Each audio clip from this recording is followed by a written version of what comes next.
Kagulat World, sa viral clips na umiikot ngayon, makikita ang isang Alex Ayala na puno ng buhay. Yung leaksi niya sa court parang walang kapaguran. Ang footwork niya, mabilis, precise, parang sinasakop ang bawat sulok ng clay. Yung galaw niya may halong saya at tapang, isang kombinasyon na bihira sa high-pressure matches.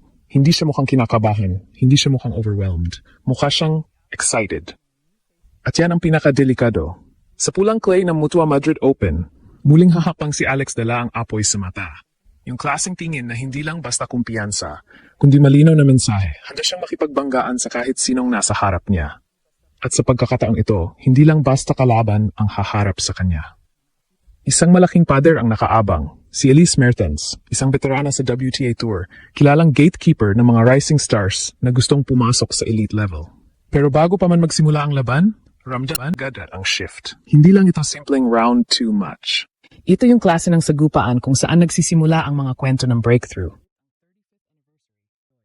Kung saan nasusubok kung hanggang saan ang kaya ng isang batang manlalaro laban sa isang established name. At sa social media, sa comment section, sa bawat tennis feed, isa ang vibe. May kakaibang energy sa laban na ito. Galing sa dominant straight sets win sa first round, pumasok si Alex na may momentum. Hindi lang siya nanalo, nagpakita siya ng control, composure, at maturity na hindi pangkaraniwan sa kanyang edad. Pero ngayon, ibang level na ang test. Si Mertens ay hindi lang basta experienced. Isa siyang player na bihasa sa clay, may consistency, at may kakayahang durugin ang momentum ng kalaban kung hindi ka handa. Ito yung klase ng kalaban na hindi basta natitinag. Sa reactions ng fans, halo-halong emosyon ang bumubuhos. Fans, mga Pilipino, ramdam ang kaba at pride na sabay pumapasok. Yung tipong bawat punto, parang may tibok ng puso na kasabay. Marami ang naniniwala na kaya niya itong gawin. Kaya niyang gulatin ang mas mataas na ranked na kalaban. Pero kasabay nito, andun din yung takot. Dahil alam nila kung gaano kabigat ang challenge na ito. Sa international side naman, nagsisimula ng mapansin ang kakaibang presence ni Alex. May mga nagsasabing ito na ang posibleng breakthrough moment niya. Hindi dahil sa ranking, kundi dahil sa aura na ipinapakita niya sa court. Yung kalayaan sa galaw, yung hunger sa bawat rally, at yung willingness na makipagsabayan. Ito ang mga senyales ng isang player na papunta sa susunod na level. Kahit ang mga neutral observers, hindi makaiwas. May kakaibang electricity sa laban na ito. Parang may nararamdaman ng lahat na may pwedeng mangyari. Na baka, sa araw na ito, may mababago sa landscape ng women's tennis.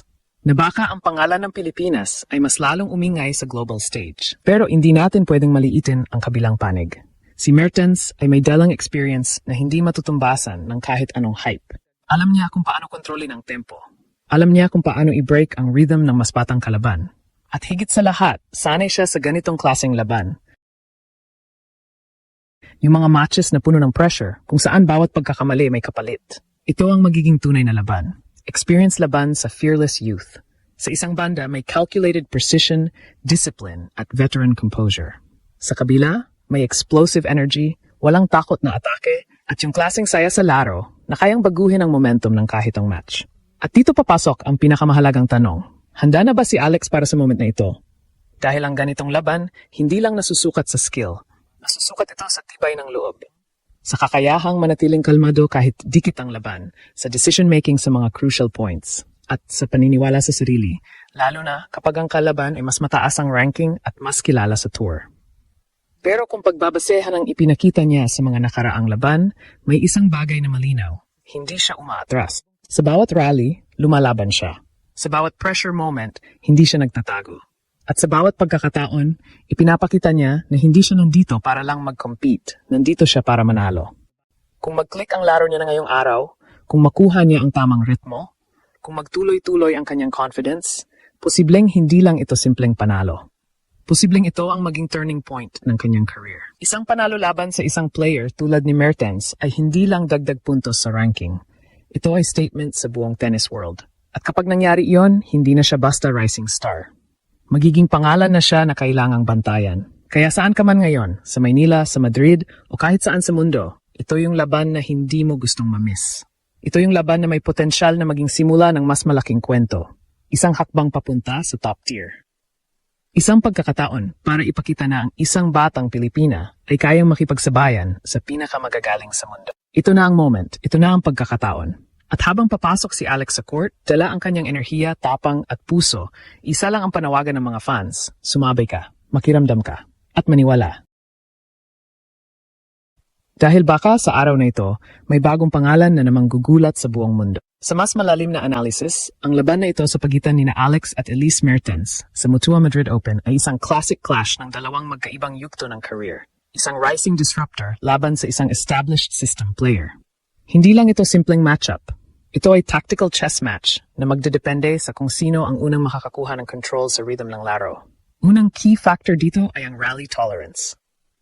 Sa clay, hindi ka basta mananalo sa isang mabilisang atake. Kailangan mong magtiis sa mahahabang rallies at dito may edge si Mertens dahil sa kanyang consistency at experience. Kilala siya sa pagiging patient at sa kakayahang maghintay ng tamang pagkataon bago umatake. Pero ang interesting kay Alex ay ang kanyang evolving ability na makipagsabayan sa ganitong klaseng laro. Hindi na siya nagmaamadali. Marunong na siyang bumuo ng puntos. Kung mapipilit niyang makipagpalitan ng matagal habang pinipili ang tamang moment para umatake, mababawasan ang advantage ng Belgian veteran. Pangalawang factor ay serve plus first ball pattern. Sa ganitong level, hindi sapat na may pasok lang ang serve. Ang susunod na tira ang mas critical. Dito pwedeng magkaroon ng opening si Alex kung magiging aggressive siya sa second shot, lalo na sa forehand side. Kung makakapag-dictate siya agad pagkatapos ng serve, mapipilitan si Mertens na maglaro ng depensa na hindi niya komportableng ginagawa ng matagal sa clay. Pangatlong factor ay movement efficiency. Parehong mahusay gumalaw sa clay ang dalawang players, pero magkaiba ang style. Si Mertens ay economical, kontrolado, minimal ang wasted movement. Si Alex naman ay explosive, mas dynamic, mas malawak ang coverage.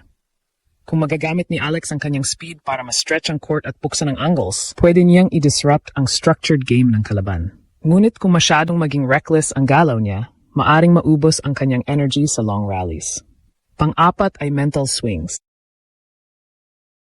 Ito ang pinaka-volatile na aspeto ng laban. Si Mertens ay sanay sa pressure, bihira mag-collapse, at kayang i-manage ang momentum shifts.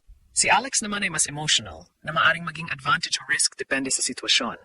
Kapag nakuha niya ang momentum, kaya niyang mag-snowball ng points dahil sa energy niya. Pero kapag naputol ang rhythm, kailangan niyang manatiling composed para hindi tuluyang mawala sa laro. Sa kabuuan, ang laban ay magdedepende sa kung sino ang makakapag-impose ng kanilang style. Kung magiging structured at controlled ang match, mas pabor kay Mertens.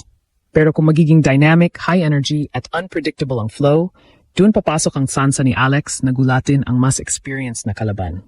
Sa huli, hindi lang ito laban ng skills. Ito ay laban ng identity sa court. At kung may papakita ni Alex ang kanyang fearless, attacking DNA habang pinapanatili ang discipline, may tunay siyang pagkakataon na gawing reality ang isang upset na magpapatingin sa buong tennis world.